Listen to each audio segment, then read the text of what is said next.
Hey guys, how are you all doing? This is the MMA breakdown with my recap for UFC 169, Barao versus Faber 2. Overall, I thought this was a pretty bad card.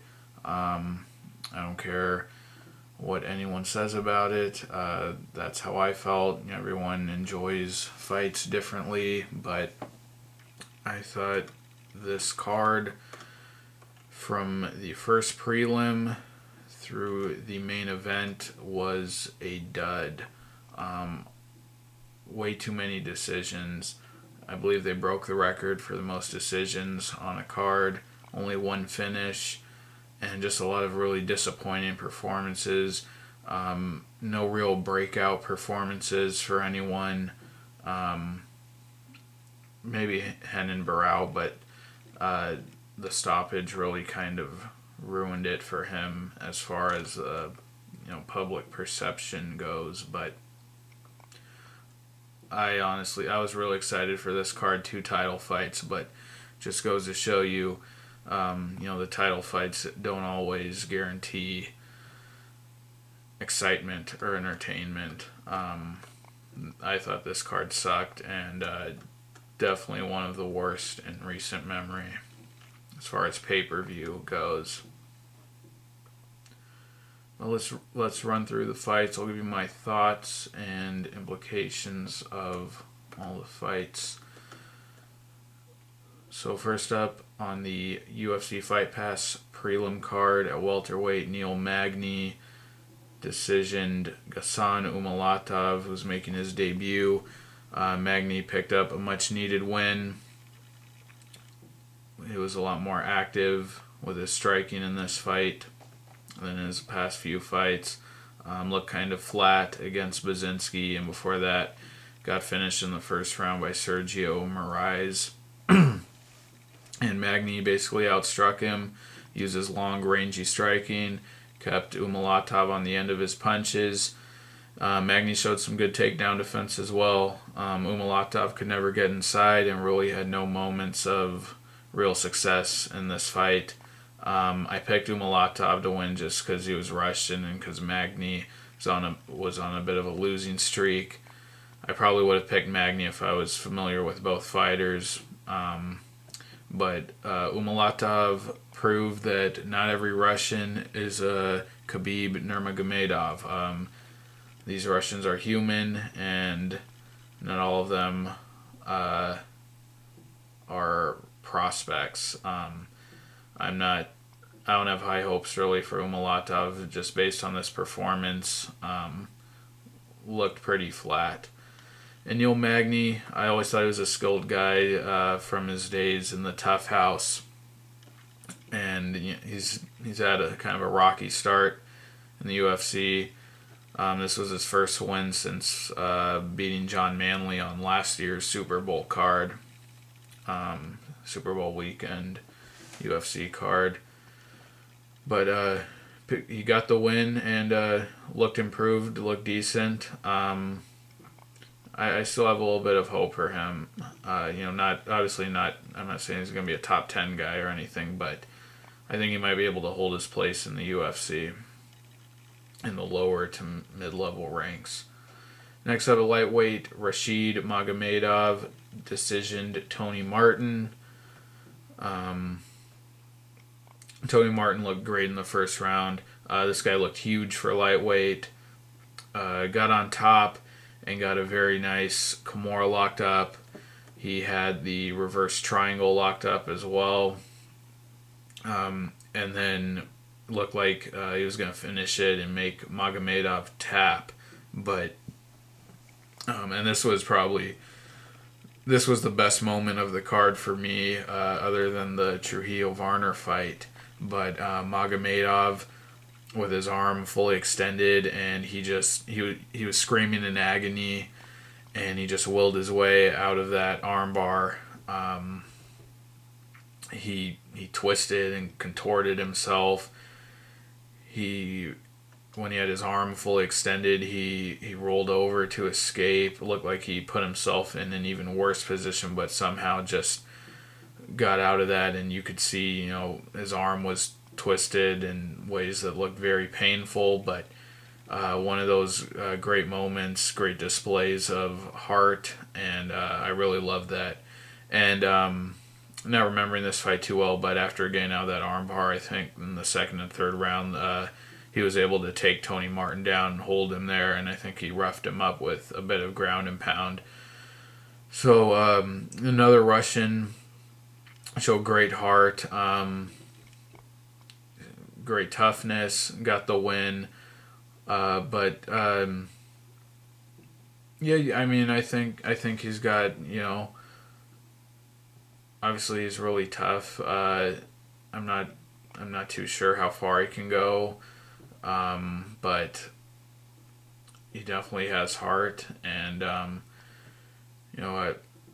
think we got to see him against some better competition before we can really get a feel for his skills. But I mean, he took Martin down, but didn't really seem like he was close to finishing him or subbing him at any point, and he spent a lot of time on top. But I thought it was a decent performance from Magomedov, and Tony Martin looked great in that first round.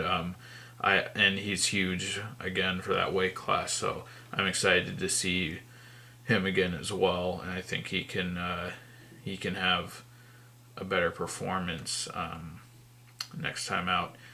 In the last fight on the UFC Fight Pass prelim card, middleweight, Clint Hester decision, Andy Enz. Clint Hester knocked Enz down early, looked like it might be over. Enz recovered, was even able to get a few of his own shots in on the feet, and after that, it was Hester pretty much headhunting, trying to get the knockout, and could never really hurt Enz again, but Hester was in control of the striking game, landed a lot of hard shots. Enz was tough to hang in there. Didn't really hurt Hester much, except I think in that first round he landed a punch. Looked like he might have stunned Hester slightly, but a lot of people are criticizing Hester after this fight for his for gassing out a bit, punching himself out, and not really having a diverse game. I actually thought, I know he got at least one takedown here in this fight. I thought Hester looked decent. I mean, the guy's still really green. Well, he's been fighting for a while.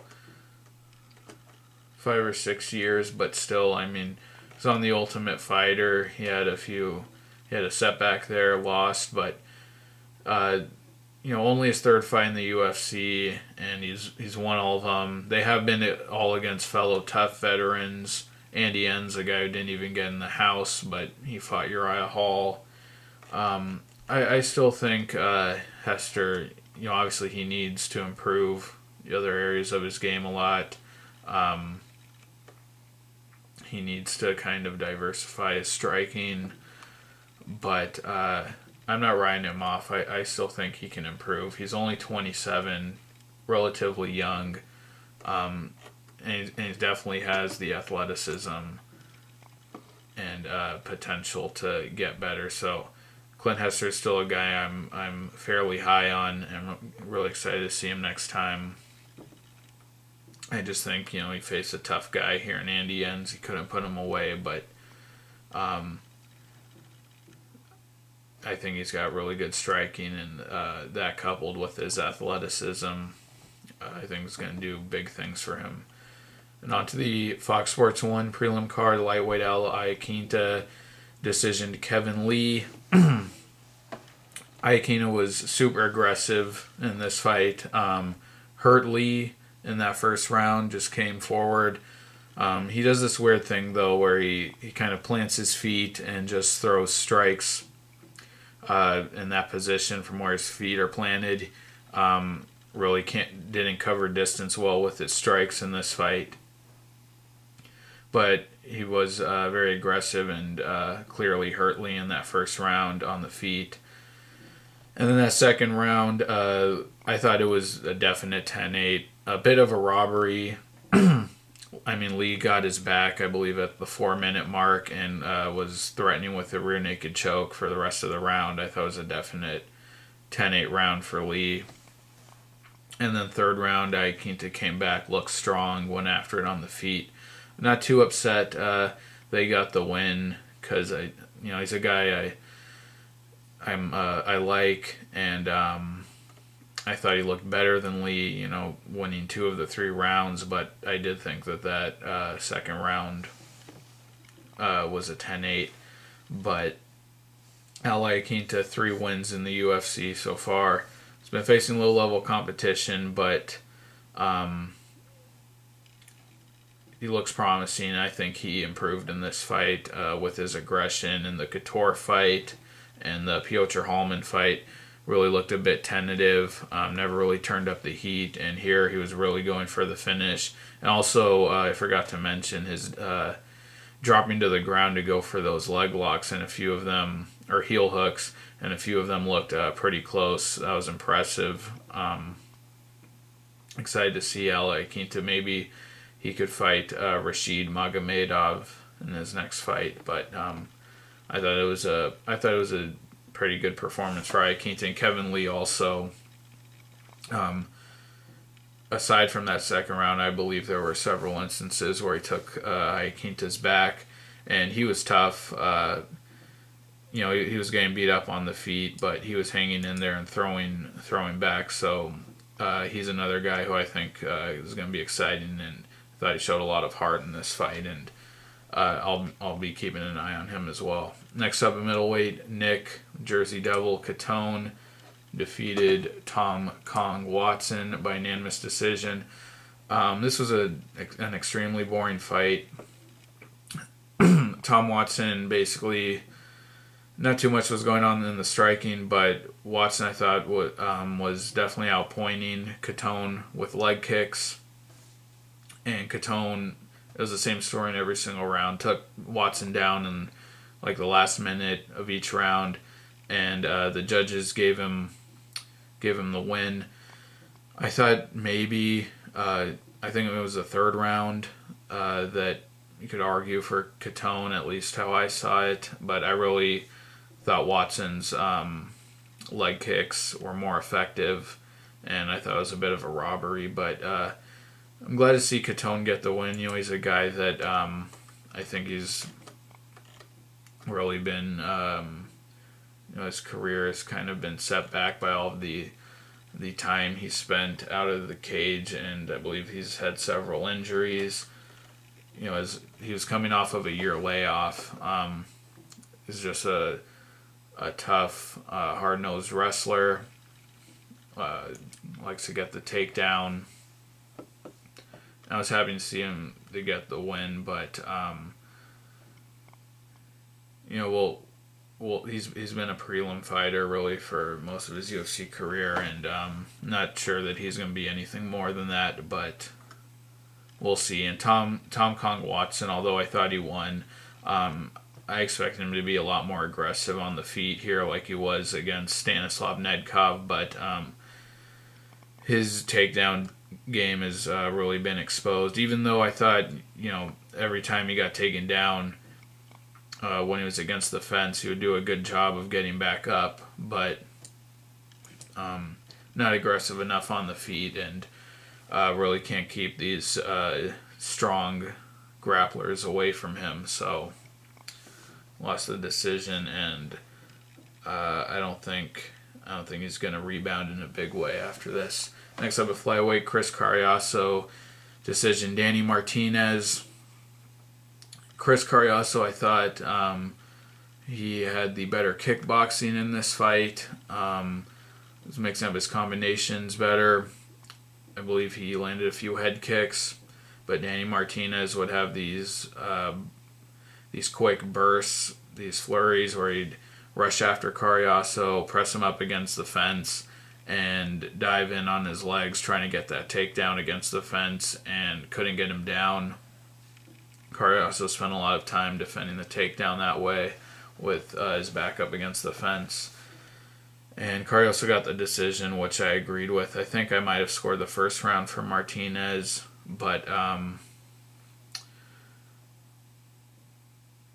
Martinez couldn't take Carriaso down, and Carriaso has been taken down in his two previous fights against Iliardi Santos and Jussier Formiga, so Martinez wasn't able to get him down.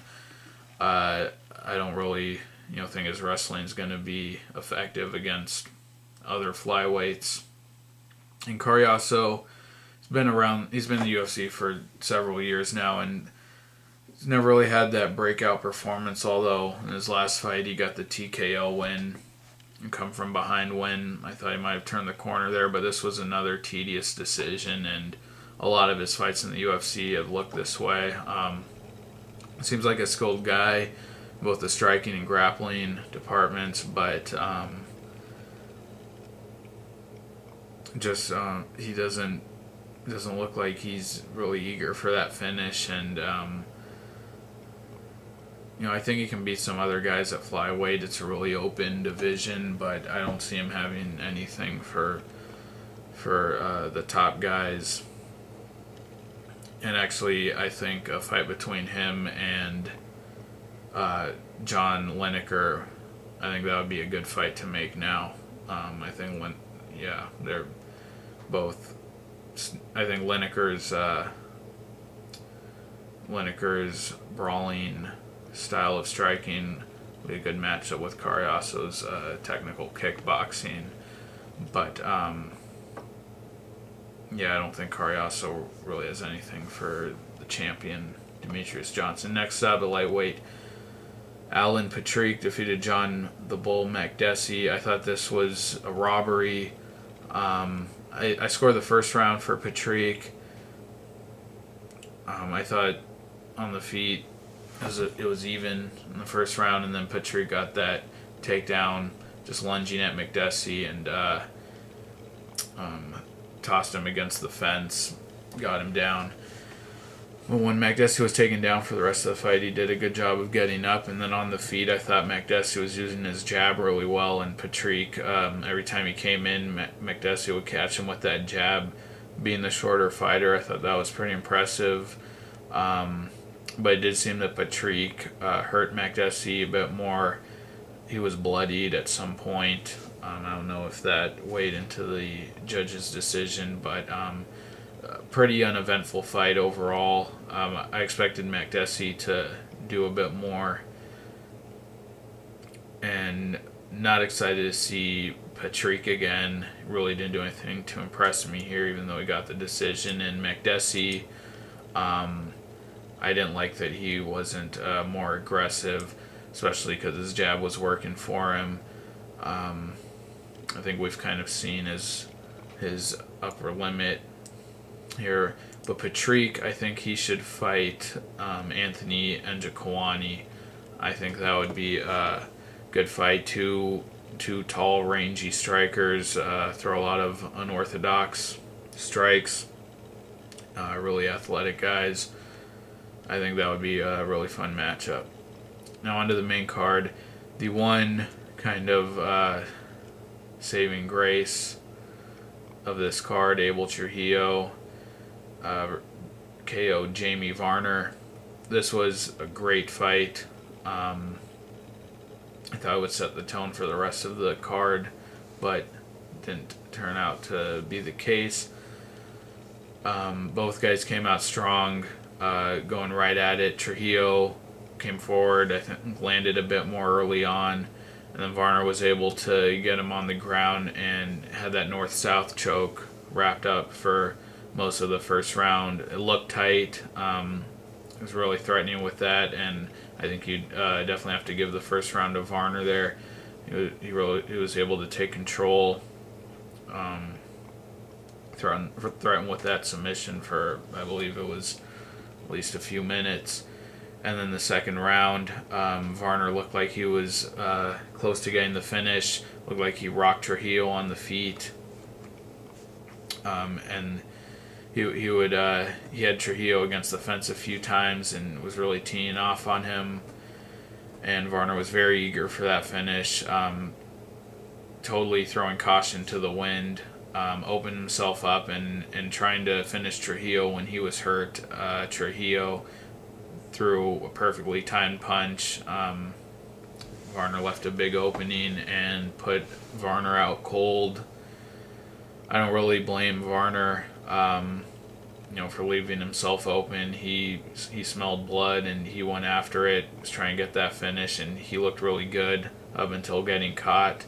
It's just kind of how the sport goes.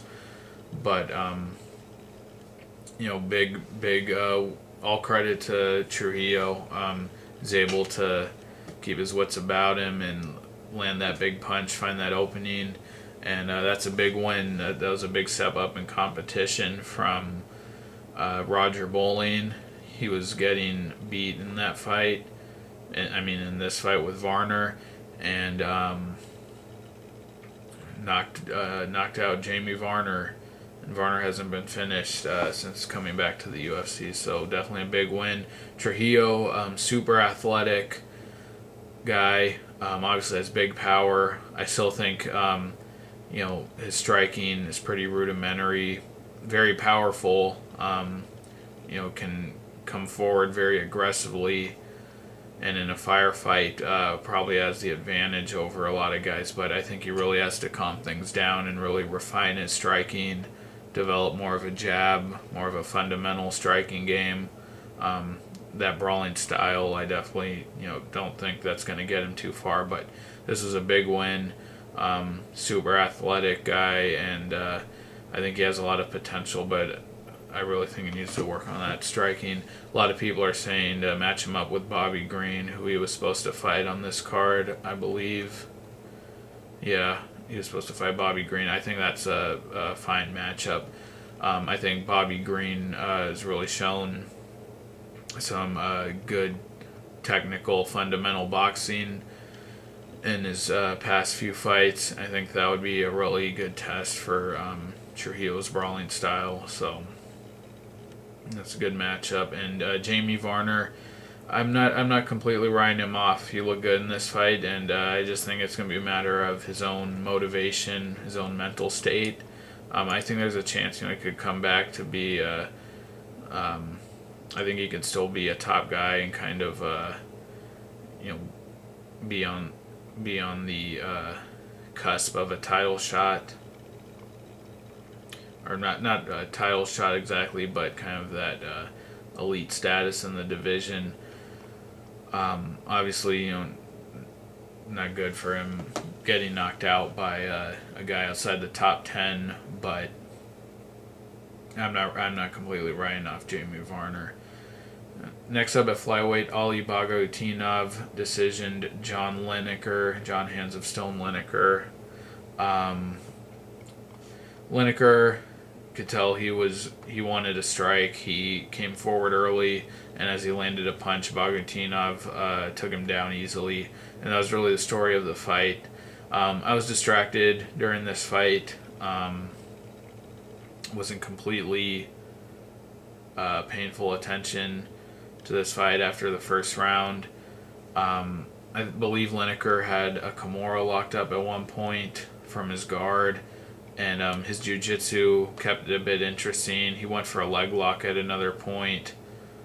I believe they were in 50-50 guard, both going for leg locks, actually, heel hooks at one point. But the story of this fight was Bagotinov being able to take Lineker down basically at will and just holding him there. And I'm disappointed that Bagotinov didn't try to open up more and go for the finish. He might have done that on the feet in the third round. I heard someone say that he opened up with his striking, but I really can't recall that. Again, I was distracted. But not a good performance for Lineker. Really showed a hole in his game, and I think he would have no chance against Demetrius Johnson, who I think is a far better wrestler than Bagotinov. And Bagotinov, 3-fight win streak, took out a real dangerous striker in Lineker, but I don't think he has anything for Demetrius Johnson either. Next up at heavyweight, Alistair Overeem decision Frank Mir. A lot of people are saying they think Overeem looked good. After thinking about it for a bit, Frank Mir, Cormier didn't beat him up really at all. Just clinched with him. But Barnett did finish him in the first round, our last fight. But still, I can't, I can't really, I'm not really too high on Overeem's performance here.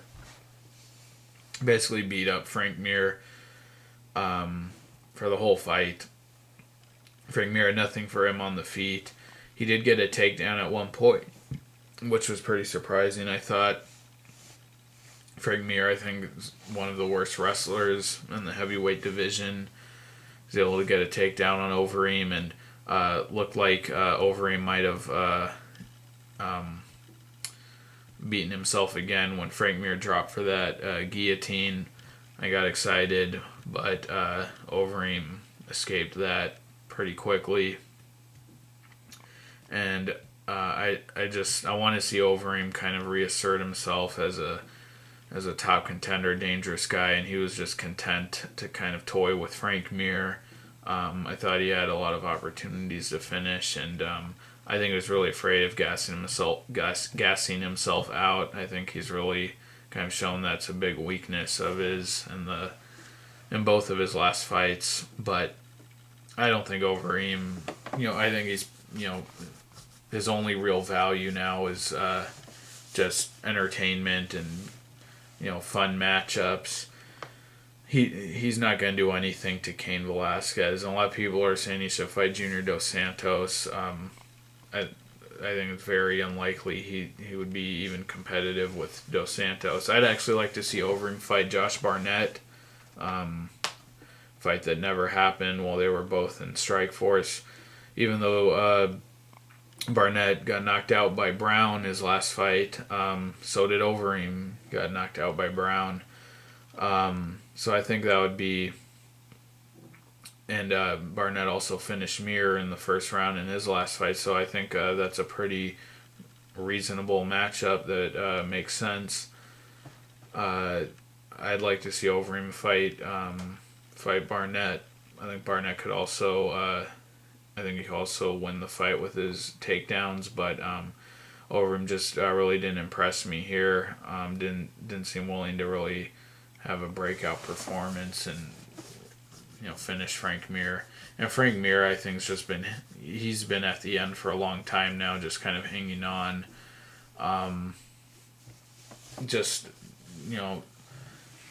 His striking isn't there.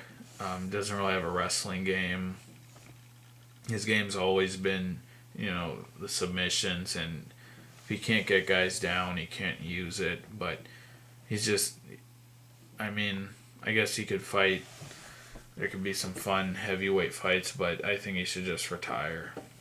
Next up, co-main event for the featherweight belt, Jose Aldo, decision Ricardo Lamas. I was really disappointed in both guys here. Lamas, the guy was losing every round, and he was just too looked too relaxed in there. Which might sound like a good thing, but he was never going for broke, especially in those last rounds. I know he got the takedown in the fifth round, got on top, but it was way too late. Jose Aldo, he uses that closed guard, and Lamas couldn't really mount any real ground and pound on him there. And then Aldo, this guy he's my least favorite champion in the UFC. I think the guy's incredibly talented, and I think he could just, take all these guys out early in the first or second round. But he just seems like he's way too cautious. He doesn't want to leave any openings. He doesn't want to, do anything exciting. It's basically looks like a sparring match. He was landing that leg kick a lot. You could tell he's really hurting Lamas. He'd have little flurries where he would rush Lamas, land a few strikes, but that was about it. That was the story of the fight. And, Lamas and these guys, Korean Zombie, they don't want to engage in the early rounds, and I think they're trying to wear out Aldo, and he has shown that he fades as the fight goes on, but I think the way to beat Aldo is to blitz him early in the first round. These guys, they want to try to stick around, but the fight's over before they know it, and they end up doing nothing. And even if they get on top, get in a good position like Lamas did in this fight, it's too late. You're not going to finish Aldo in the last minute of the fight. But I just think Aldo's doing himself no favors. I don't think he's getting any fans and really keeping himself from being a superstar fighting this way. I think he'd lose to Pettis, but I think it's the best thing he could do for his own kind of star power. I think Pettis would beat him easily. And I'm just sick of these boring fights. This fight, the Korean Zombie fight, the Kenny Florian fight, they all look the same. Aldo's just he's just point fighting. He's not going for the kill. It's not fun to watch. He's definitely I think becoming a mirror image of GSP, and I'd say he's even less exciting than GSP. Now on to the main event. Renan Barao TKO'd Uriah Faber in the first round. I thought people were really, underestimating the fact that Uriah Faber took this fight on 3 weeks' notice. Took this fight, having 4 fights in the previous year, taking the fight only about a week after his last fight. I think it was just too many fights for him in the year to take this fight and have a realistic chance of beating Barao. I mean, I know the guy's always in shape, but I don't think that, coming off of a full training camp and jumping right back in there against the champion, I don't think he's going to be conditioned properly. And, aside from the physical side of things, just game planning, Barao, you're not going to go in there and just, out-muscle this guy, outwork him. It's going to require a serious game plan to beat Barao, and 3 weeks, definitely not enough time to do that. Faber looked a lot more aggressive early on in this fight than he did in their first matchup. Went for a takedown at one point, grabbed a leg. Barao was defending the takedown, and off of that takedown attempt, I think Faber landed a strike or two, and that was about it. Barao cracked him. I believe it was just a straight punch across, put Faber down, and Barao was just all over him. Faber was able to get back to his feet, but he looked badly hurt. Got knocked down again. Barao had a sort of a crucifix position on one arm of Faber's and was raining down those hammer fists. Faber was covering up with his free hand, and with his other hand that was between Barao's legs, giving the thumbs up sign. I would have liked to have seen it go on a little bit. I didn't think Faber had any chance of coming back from that. I think it would have definitely been finished soon after. But I can't blame Herb Dean. I mean, the guy was badly hurt on the feet. He's down. He is covering up. I guess that, I guess you could call that intelligent defense. But how many hammer fists are you gonna allow the guy to take? I mean, even if it's just on the glove, the guy's badly hurt already, and he's just sitting there, not moving. Can't really blame Herb Dean, but really sad finish to this fight. All the controversy surrounding the finish. Barao looked incredible. Just made Faber look like he had nothing for him. And, especially after that first fight that just went all 5 rounds, and Barao just seemed like he could never hurt Faber, even though he was dominating the fight. Totally different story here, was just destroying Faber.